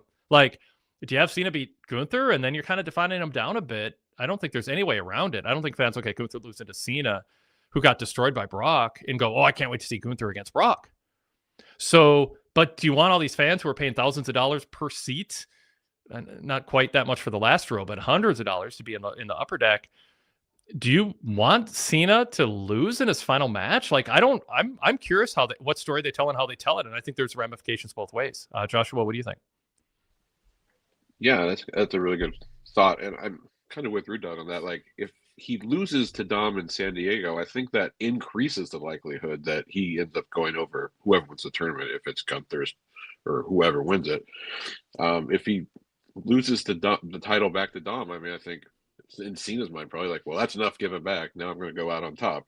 And that's entirely possible. And you can make the argument that just being in the ring for Cena's last match is a boost to Gunther. But I still don't think he's recovered from losing to Cody like a year and a half ago or whatever. So, I mean, Gunther winning in Cena's last match would obviously be a boon to Gunther. I don't think losing would kill him, but I don't think it's going to help him at all, really. Yep. Rudog, do you have any thoughts now that we talked about it? Well, I mean, you guys are already penciling Gunther for sure. I know that's the rumor. We are exploring it as a possibility in great depth because we think the odds are high. It is not assured. I sound like I'm being facetious. I'm not. I don't know for sure. Right. Yeah, I've been surprised. But I think it's when you look at the lay of the land of the tournament right now. I mean, it is the most likely scenario, even if there were no rumors. That would be the most likely scenario. But maybe they want to tell a Carmelo Hayes story. I'm just. The first name that came into my head, but maybe this is going to be Penta's, the start of a big push for Penta. Finn Balor is not going to win the tournament and pin John Cena. You know what I mean? Like, clearly Gunther, if he wins the tournament, people are going to think he might win. If Finn won, no disrespect to Finn, but he's not going to beat Cena. It's giving away the outcome if Finn Balor were to win the tournament, and he's not. So I'm just saying, there's things worth exploring and things not, and I think the Gunther thing is a fascinating conundrum, but I don't think they would book the match months out if that is where they're going without something very specific in mind that they're comfortable with. Yeah. By the way, Joshua, do you think Cena should lose his last match? JC Scooby says he should. Sean Plichta says Cena will lose his last match and should. I think going out going out on your shield is totally appropriate for Cena too. I think, will fans in DC be like, we wanted to cheer Cena celebrating a final win? Yeah, but I don't think WWE's all that worried about the feelings of 15,000 fans in an arena. I think they're more worried about, can we elevate Gunther? But they also have a big audience at home, and they like to deliver feel-good finishes any way they can. So yeah, is it bad booking and mean to the Cena fans who have embraced him this year to not let him get a big win in his final match and have the memory being 1, 2, 3, he's out, or passing out to a sleeper? I would say securing Gunther as a top level competitor for the next few years is more important than John Cena having a feel good ending to his final match, or the 50,000 fans in attendance precious little feelings. These are the same fans that booed Cena mercilessly 10 years ago. Yep. So I get that they're feeling nostalgic, but Cena has nothing to gain by winning the match. I think it's kind of a given and should be accepted that he'll lose the match, but I still think he might win it, even if he's up against somebody of important future import like Gunther. So I think he should lose. I don't know if he will. Yeah. Sean says, yes, Cena can lose. Fans will be okay. They'll pop for him. John, aren't you supposed to be working on stuff right now? That's right. Yeah. Good call out, Rude Dog. And what did someone else say about this? Sean says you can cheer him after the match when he's leaving. And yeah, I mean, right. Cena can go down and he can have that, shucks, I gave it my all, I lost, hang his head, and he's hanging his head and he's sad, and then the fans chant Cena, let's go Cena, and then he kind of perks up and the fans reignite him, and then he cries. I mean, I know fans love John Cena right now, but I don't watch him and feel like genuine authenticity from him. I feel he's even if he has real feelings, I don't think they come across as real feelings when he expresses them. They feel very performative. If he has real feelings. We don't know. I know. I mean, I think he might have been the earliest AI experiment in a human-like form. It's a prototype. That's right. Oh God, yes. Let's get Joe Rogan on this. You can do There's a podcast to donate your money to. Yes. God. Yeah. I did not imagine, and it's an overused phrase, but my bingo card for November of 2025 was not liberal college kids telling their parents, why can't you be more like Marjorie Taylor Greene? I didn't think that would be a phrase uttered, but I bet it is. As a bunch of kids are going, she can change, you can too, Mom, or you can too, Dad. What a weird week or two it's been. JC Scooby votes for Cena is a robot. Yeah. Standard Deviation says, I'm ready for Cena to retire. He's the least authentic main event talent in recent memory, and hearing him constantly talk about him being his authentic self is nauseating. Yes. And everything. I don't know. His Twitter feed. It's like over the years, it's just like, let's say he and Jeff Jarrett with these platitudes that are presented as deep and profound. And then he sits there and it's like, okay, now I'm going to go into the mode of this reflective sage. And it's like, you're not, it's just, I don't know. It just doesn't land. I mean, it lands with people fine, but it doesn't land with me. All right, Rude Dog. Anything else? Well, I don't even know. Sometimes you pass through this stuff, but they showed the interview with John Cena with Tom Nalday. They say Rinaldi like everybody knows who he is. Tom like, Rinaldi. He's this big deal. Everybody knows. Yeah. Well, anyways, but he was like, he's still excited to do the deed anyway. Like, giving my approval for other folks, but man, sometimes those are great learning experience. I'm totally butchering this, but he basically said, like, he says, like, yeah, I want to work with this guy, and sometimes it doesn't work out. Who do you think he was talking about? Austin Theory? Jeez. I don't know, but the part that stood out to me, and maybe it overlaps with what you're saying, is he said that that he talked about seeking approval, and he said he's been in front of what WWE calls polarizing audiences. Like, he didn't have a say so in that. Like, and he said that he's glad he doesn't think much about it. So he's kind of doing this, like, what feels like this performative manufactured sob story about how it really got to me. And I try not to think about it much because it was hard for me. And he says, but we can get in trouble. But I did like this line. We can get in trouble trying to give a consumer what they want rather than swinging big and being authentic. And there's something to be said for that. I mean, it feels a little TED Talkish and I roll TED Talkish, but I'm complimenting it because there is something about Cena. There's something about that phrase that works. It's just Cena's like the last person to say it, in the sense that he was exactly giving consumers what they thought they wanted instead of taking the big swing, which was turning him heel or letting him be the person that he showed up to be when he was tearing apart CM Punk on the mic or tearing apart Rock on the mic or dishing on well, the heel stuff didn't work well. He had it in him, but they didn't swing for the fences. They went with the conventional, giving the consumers what they wanted, which is what Cena was obsessed with, which is keeping track of his merch sales. And then he wants to look back on it and act like, well, we could have gone a different direction, but that would have been conforming. And it's like, no, you conformed. You were you did the exact opposite of what your, this sage-like reflective conversation is about, as I interpret it. But he said, I have to be okay with what I'm doing. But the most troublesome, I love that, the most troublesome patches of my life have been giving my approval to other folks, but they've been great learning experiences. I don't know. I mean, I like the line. It just feels hypocritical coming from Cena. Joshua, what are your thoughts on that? And then we'll throw back to Rude Dog to see if that ties into his question. I'm with you. No, that's a great line coming from almost anybody else in the world where you actually believe they feel and think that. It would be great. Yep. And you could really get behind it. Yeah, I don't appreciate how he's portraying like we were so brave to go forward with this thing that nobody wanted. Yep. And it was a troublesome patch. Yeah, I don't know. I mean, he could have been talking in that part. He might have been talking about Nikki Bella and trying to do a reality show, and he had to pretend to be. What's that? You said it. That was a troublesome patch. Yeah. Yes. Absolutely. So yeah, I don't know. I mean, the full interview would be fun to. I will not promise, but I am intrigued with the notion of doing a Wade Keller news bulletin on the full Tom Rinaldi interview, the Fox Sports broadcaster that WWE talks about, like everybody knows who he is. There's a lot of WWE fans who have no idea who he is, and they don't watch sports. They just like wrestling, and then they go nerd out on other cool nerd stuff. So, but anyway, they've been better about the ESPN stuff since the first debacle when it was just a mess.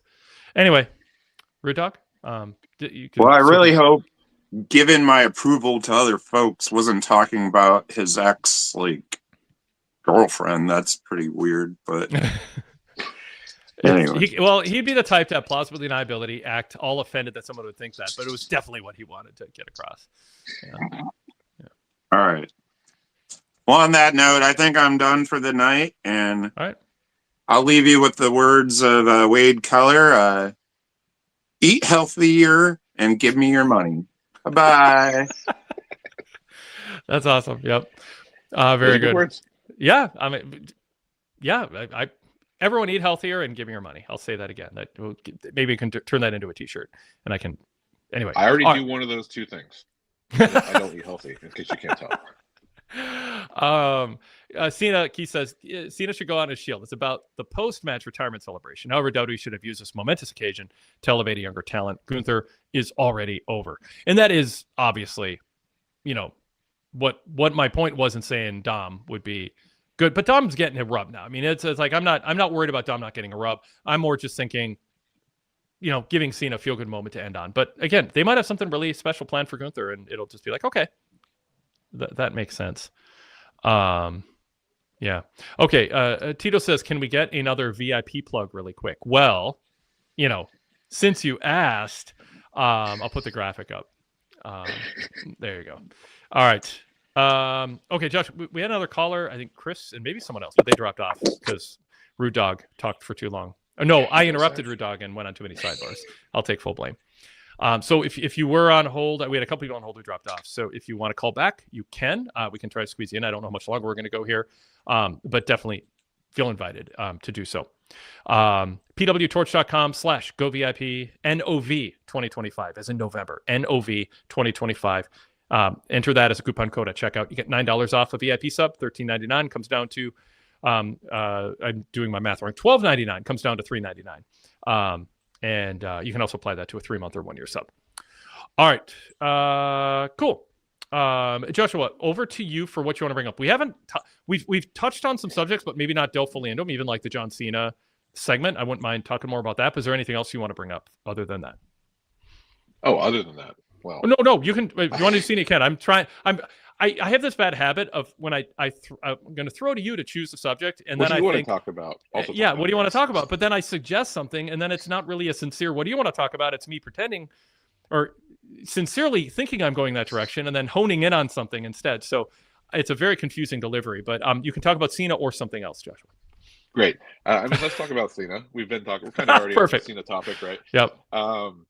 So I would say the opening, again, the crowd was tremendous. He got a great response, and it was a sustained, long, what he was looking for 10 years ago so badly that he's getting now is good for him. I think actually that's enough. That's a good enough explanation for he could lose his last match. He's already going out on best case scenario for him. But I really, part of me didn't like the opening, the obviously contrived, oh, we're going to make a 6-man tag match. Oh, Sheamus is going around to help him, even though he's in the tournament to fight him. And I mean, that was all kind of a very obvious, oh, let's make a tag match, brother, kind of thing. But if you look at it as like, if this seemed a lot like a house show main event, like just 3-on-3, the baby faces all on the same page, doing synchronized moves, getting the feel good victory and winning it. It was just an enjoyable part of the show. I don't think it really helped with Cena's retirement thing, but I think it was a great moment for the crowd. I think it was just a good way to open the show, kind of like a high note. I thought it was an enjoyable segment and match. Yeah. The Sheamus thing's interesting. Like Goodfellas says, Sheamus is the most interesting to me right now. And speaking about the tournament, and you know, when they're celebrating afterwards, it's like, well, this is kind of a weirdly assembled team. You know, Sheamus in there with Rey and Cena. I'm like, are they up to something? And I was like, they got, you know, Sheamus didn't have to do a warm-up match at the NXT house show. We didn't get results from Green Bay and Chicago, but they did. NXT did house shows Thursday, Friday, and Saturday on the second little mini loop of the season, just getting some more reps in. But it's like, okay, they're getting Sheamus some work, get him some work against Javon on the show I saw, but maybe he's got something bigger coming, like going through my head. And so we have everybody who, you know, anytime you celebrate with somebody, and then the babyface walks away, you're expecting him to get attacked from behind. And so I'm like, well, maybe it's not going to be Gunther. Maybe we're going to get Sheamus as a heel. And I'm like, I'm not actually against that because it's a clean win for Cena. He can beat Sheamus clean. Sheamus can go heel and then maybe feel bad about it and turn babyface right away afterwards or not. But it, you know, it has more of a history than Gunther. And then you don't have a conundrum. It's just straightforward. And then he didn't attack him. So I don't know, but Pablo River Pete says, Goodfellas, if they were going to go with Sheamus, they should have him win the IC title off of Cena. What do you think about Sheamus as another possibility, since we gave so much lip service, much to Rudolph chagrin, to Gunther, as if it's fait accompli? Yeah, even though I'm still personally quite convinced that Gunther is the man. Sheamus is an interesting, of what's left. Like I said, I would be kind of interested in Carmelo, but I think Sheamus as a viable and possible interesting, I think that could be interesting. And I agree with, I don't know if you commented that, but if Cena beats Dom in San Diego to, I assume, massive boos, but if he beats Dom and holds on to the IC title and defends it in his last match, I could see Sheamus winning that and also becoming a Grand Slam champion. That would be kind of an interesting story for Sheamus. Yeah, there's history there. Right. And there's history with him and Cena and titles in general on top of that. And then, yeah, I mean, and Sheamus has actively been pursuing the Intercontinental title in an effort to be a Grand Slam champion, which it seems like Cena just kind of randomly won it. Like that's kind of been something Sheamus has been attempting to do. So it'd be an interesting story for him nonetheless, although it's probably still Gunther. Yes. I mean, no, it makes sense to run back to that.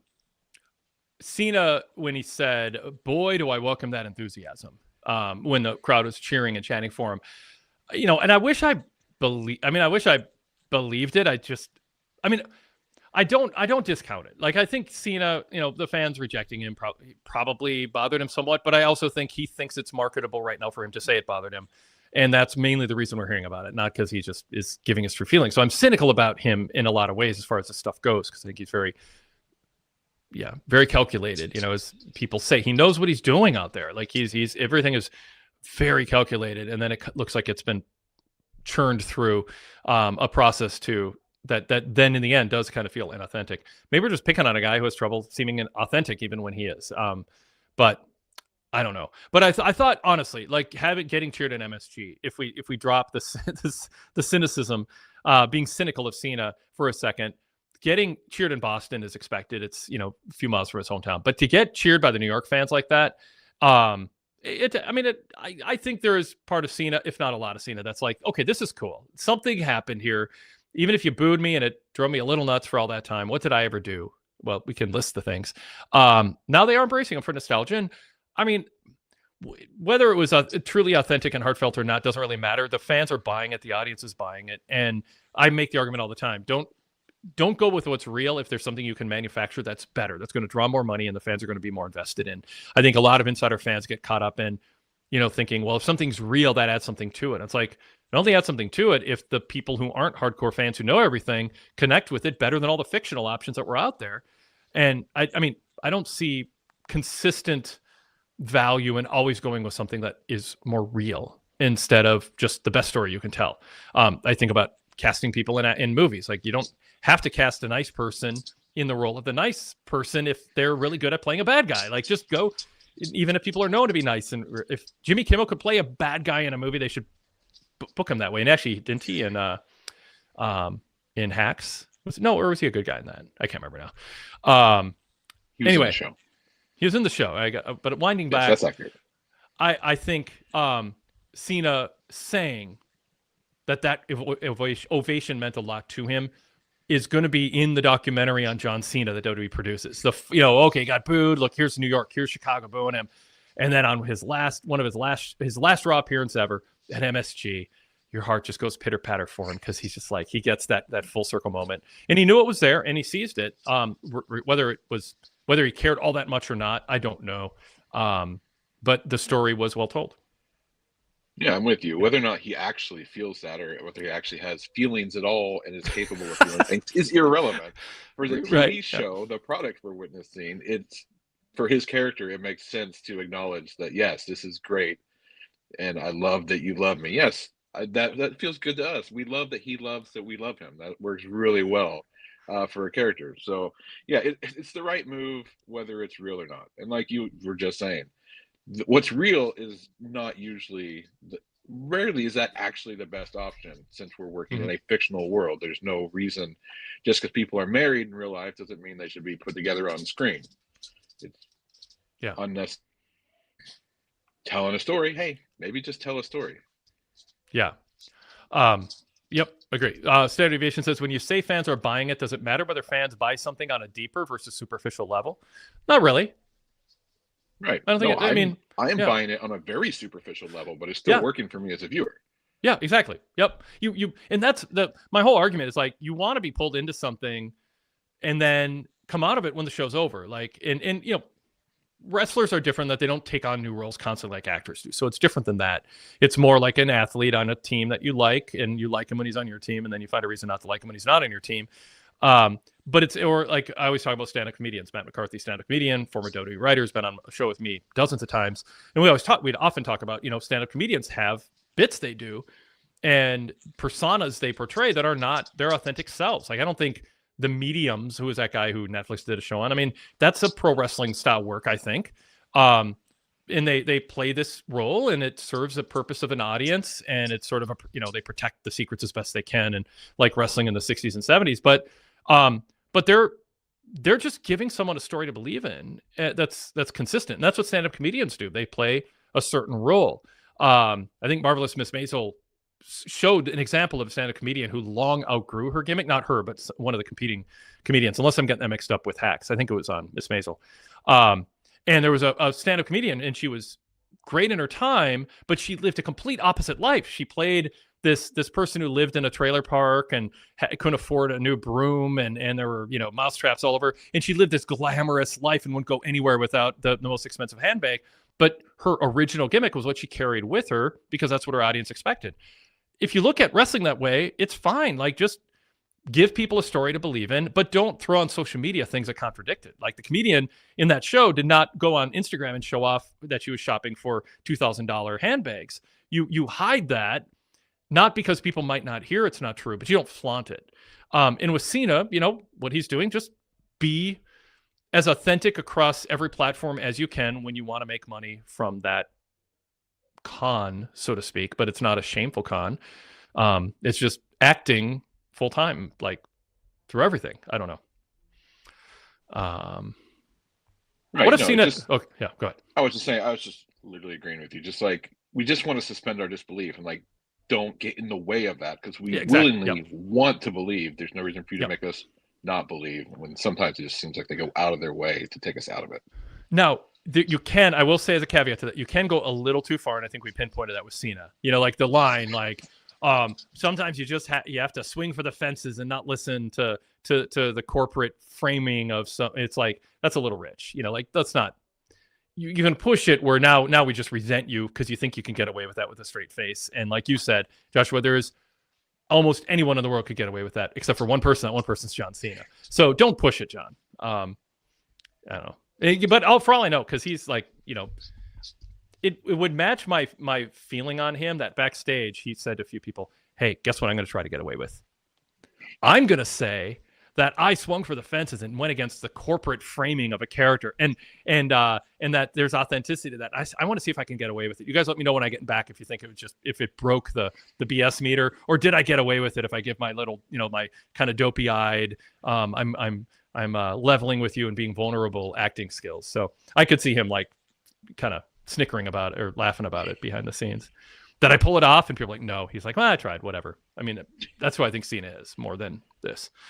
I do like that. Yes. What I said, the way I framed it there. Yeah. Like I would like him more if that were the truth. Exactly. Yep. And I don't say that because I think I know it's true, but I think it very well could be true. I mean, I think from what I hear about him, and I mean, we've had ex-writers on who've talked about him. You know, John Piermarini was on dozens of times with me, and he worked with Cena early on, 2009, 2010. And, you know, he hung out afterwards with him, and he talked about in those archives. They're really informative. And it's full of insight, you know, and you get an idea of what Cena was like off camera, and it was different than his front-facing persona. Eric Moy says, how exhausting it must be to have the facade that Cena has to have up all the time. Yes, I did like that Cena could get away with saying the champ is here because now he's IC champ. And I was hard on Cena for a lot of things, and I still think he disrespected Cody Rhodes in a way that maybe there's a backstory. Maybe it's out of, it was an accident and not malicious and not intentional. But I don't think he helped Cody at all this year. Even if people go, but he did that. He raised his arm, and he always treated him like Robin, his Batman. But he's checked every other box. Like he did after getting criticized after 1 or 2 weeks. Stop saying I'm the last world champion. They literally announced that tonight.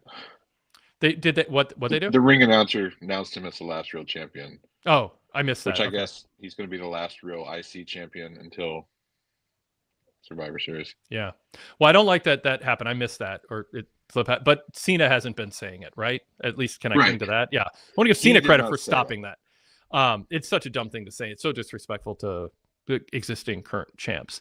And Cena should insist it not be said, but I don't think Cena understands why it's a bad thing, because I don't think Cena thinks on that level about wrestling. I think he's smart about merch and his character. I don't think he's in the higher tier of top acts when it comes to understanding how damaging that can be, or telling the crowd, have we entertained you tonight? Not understanding how destructive that is to the whole structure and foundation of the way, of the framework of how stories are effectively told. But anyway, we're going to our best of material here on Cena. Let's see what else on this show. Did you mind? How were the celebrities? How would you grade the celebrity front row this week at MSG? I would grade them. I know New York has celebrities. It's a relatively large city. I'll give them the sports stars, the local sports team. The crowd knows them and cheer for them. That's great. That's good for them. But otherwise, the celebrities. And I'm not a young man or old man, but I don't know these people. I know that one comedian guy that has a Netflix show or whatever, but I also know that I don't like him, and that's all I know about him. Yep. So the yeah, crowd, the celebrities crowd didn't like him either. They either didn't know him or didn't like him. No, the crowd hated him. Yeah, which was nice. I guess they know who he is, so they dislike him even more than I do. I don't know who he is, but I dislike him. So That's what's so out of Yeah. connection with WWE right now and their marketing of the bro right wing culture. And they're in their little bubble and they think anyway. Go ahead. Oh well, yeah. That's back I from- mean, yeah. and again, like even if they were celebrities, even when I do the celebrity stuff at ringside, I usually find it a little bit cringy, even when it's people I know or I know other people know. But in these instances, I find it just kind of embarrassing. The only person that I actually know well was Stephanie McMahon, and I don't know why she's sitting ringside. I listed my report as a podcaster. Like I said, who everybody was. I'm like, she's a podcaster now. That's how she is. Stephanie McMahon, podcaster. And she has That's actually how they introduced her on commentary too. So. Yep. I love it. That's what she does. All right, so the chat wants to talk about this. Actually, it's the next thing highlighted in my screen here. Bailey and Lyra Valkyria. They cross paths with Asuka and Kairi Sane. One of those contrived things where we're going to show somebody just chatting for no reason, and then it turns into an angle, which drives me nuts. I wish they cared more. And Asuka pitched Bailey join their team, and Bailey said, relive all that stuff? We've been through that. No. And then Kairi waved her hand in front of Bailey and said, you can't see me, and was very delighted with herself over that. And then Valkyria wanted to do a special handshake routine, and Bailey looked at her and kind of in that moodiness, the back and forth bipolar thing they're playing off of, just asked, are you 5? What'd you think of that? And they're just giving a little time to the Valkyria Bailey dynamic.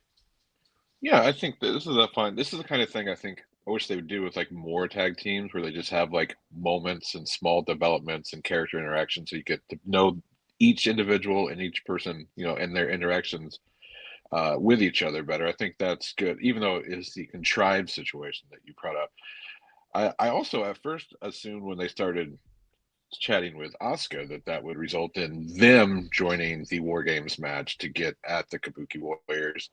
But I assume that's not happening because Charlotte's in, and apparently AJ Lee, who has nothing to do with it, is going to be in. So, yeah, I don't know what Bailey and Lyra are even going towards, but I think it's good that they keep them on the show and they're developed in them. I think that's good use of time. This was not bad. It was fine. Yep. All right, JB from Detroit emailed and says, were they trying to make Dom a full-blown babyface tonight with the Andrew Schultz bit? Yeah.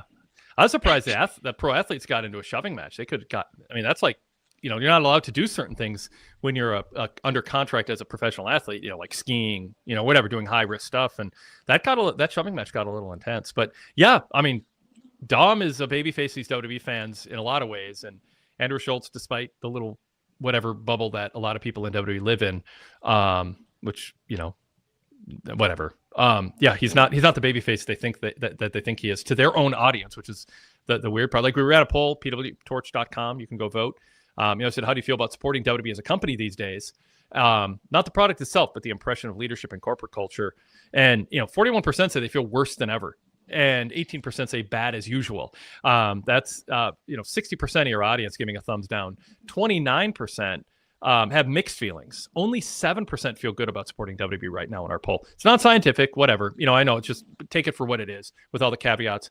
But only 2% said they feel better than ever, and only 5% say good as usual. So, maybe some of that was reflected in the response to this, Andrew Schultz podcast guy, who, unless I'm getting it wrong, and I apologize if I am, is kind of part of that culture that Paul Levesque and that group just are kind of leaning into these days. Yeah, no, I think you're right on that. And Tony And Hinchcliffe, also, that group. Tony Hinchcliffe and Triple H showing up on a podcast and them doing after show specials with the so-called comedians of that ilk. It's not great. It's not a good look. But also Dom is a baby face against almost anybody. Luckily, he's against the John Cena right now. I don't even know how it's going to go when they're in San Diego, how that's going to go. Because in front of most crowds against most opponents, Dom at this point is a babyface. Yeah, absolutely. So if they thought Dom was going to get booed dealing with some weird right-wing podcaster, they were way off base. Yeah. All right, JB also says, LA Knight has feuded with the Vision for nearly 5 months, only to not be included in the War Games match. It's a bit of an odd decision for me. Is there any twist that can come up in the next week that changes that? Well, they could add him to the match, like they're noting that he has issues with everybody in that match, except for, I guess, Drew or Brock. But, he had issues with the Vision, which I think it's weird that they didn't name that faction for so long. And then they kicked Seth Rollins out, who used the phrase visionary, and then they named themselves the Vision. I didn't understand how they got there. Yeah. But regardless, yeah, LA Knight would make sense in the War Games match, although, I mean, technically he's still in the John Cena tournament at this point. He made it to the next round, so he's otherwise engaged, and that would be a better place for him, even though nobody thinks that's where he ends up. So I don't know. They could add him. I guess they could do an injury angle. I mean, Jimmy is not super hot. They could do 6-on-6. And then Austin Theory can still do join. 7-on-7. They can just keep adding people. They can just do another War Games next week. This is not a bad way to do it. Yeah. But good point. I mean, if I'm LA Knight, I'm like, I kind of wanted to be part of that. Next up from JB, Nikki Bella in a world title program in 2025 is definitely another interesting decision. I think she's fine. I think she's fine. She has she's been there. She's done that. I mean, you could argue that the era in which she was a champion was a much less, from an in-ring standpoint, not as great. And she will struggle to keep up with a lot of the people now, but she is at least regarded as a big star from that time period. Now her acting has been awful, and her turn on Stephanie Vaquer was so obvious. Mm-hmm. That's all been bad, but as a challenger, I think it's fine. It gives Vaquer a win over a reasonably viable challenger. I think it's fine. Not that the segment was very good. I thought it was kind of awkward the way Nikki knelt over next to her, and like Stephanie didn't look like she was hurt at all. She was just kind of laying there looking at her like, oh yeah, okay, yeah, oh, all right. It was not a great segment, but I think could be a fine feud if they do something with it. Although I don't think Vaquer is going to like cut an awesome go home promo for their match next week or anything. Yeah, Jackie Robin finally gets to leave the backstage area and stand in the ring. Like, I didn't know she existed outside of that realm. I thought she was like a hologram that needed like, brick walls around her in order to show up. And then here she is standing in the ring. I finally get to interview someone. It's someone who isn't going to do an in-ring centerpiece interview, and she got attacked. She's so excited. They put her in the you can see it in retrospect. They put her in the ring because they needed a stage attack from behind in front of the crowd. So we have this, a bit of a contrivance. In terms of why now is she standing? You could do that backstage. Oh, we needed the stage attack. No big deal. I mean, I'm not being critical of it. It's just in retrospect, it's pretty obvious. JB also just concludes, a 6-man match for Cena's final Raw appearance was perhaps the most curious decision of the night. I don't know. I disagree with that. I think it's fine. Yeah, I think it was exactly that. It was fine. It was feel good, very house show, but perfectly acceptable. Yep. Cool. Joshua, anything else you want to bring up before we sign off here? Yeah, no, I can't think of anything else that even happened on the show. I'm sure something else happened. I can't think of anything, so it could have been terribly important. Yeah. All right. Well, that's good sign off. So, Joshua, thank you so much. Check out Joshua's work at PWTorch. Does a great job with collision coverage, and you can, if you want to hear more from him, if you haven't heard him before, go check out in the back catalog his analysis of recent Dynamites. Joshua, always a pleasure talking wrestling with you. Thank you so much. It was great. Awesome. You know what we'll do? We'll put up a plug for our VIP sale. PWTorch.com/GoVIP. Coupon code NOV2025. NOV2025 gets you $9 off any subscription. That brings the $12.99 sub down to $3.99 for a full month, unlocking nearly 4 decades of content for $3.99. Dive in, lose yourself in some long-form insider Torch Talk interviews that I've conducted, long-form Q&As, hours and hours with individual big names that were historically significant, changed the course of wrestling at times, revealed things that had never been revealed before in the back issues of the Pro Wrestling Torch newsletter and in our Torch Talk collections. I could go on and on about so many cool features. There's things we just don't have time to talk about that are there waiting for you to explore. There are layer upon layer. I mean, I won't say literal rabbit holes because that'd be silly, but there are figurative rabbit holes that you can go down, digging into previous incarnations of our website and getting to some really cool stuff that's in our deep archives if you explore our menu system and kind of work your way through it. And there's also just a ton of stuff every day that's new throughout the week. So check it out, pwtorch.com/govip. Thank you so much, everybody, for your continued support of our show. If you're watching us on YouTube, please like the show, comment below, And if you're on the podcast side of things, please subscribe if you haven't, and also give us a 5-star rating either way. That helps spread the word. And we'd like more people to listen. So that's one way that you can help. And check out our website, PWTorch.com. And I'll be by tomorrow with the flagship. You can send your questions for the flagship to wadekellerpodcast@gmail.com. wadekellerpodcast@gmail.com gives you is the way to send a question or a topic suggestion for Jason and me on the flagship show tomorrow. That is free. Search Wade Keller. It is also commercial free for VIP members on the VIP podcast feed. Until next time, Wade Keller, on behalf of Joshua White, signing off.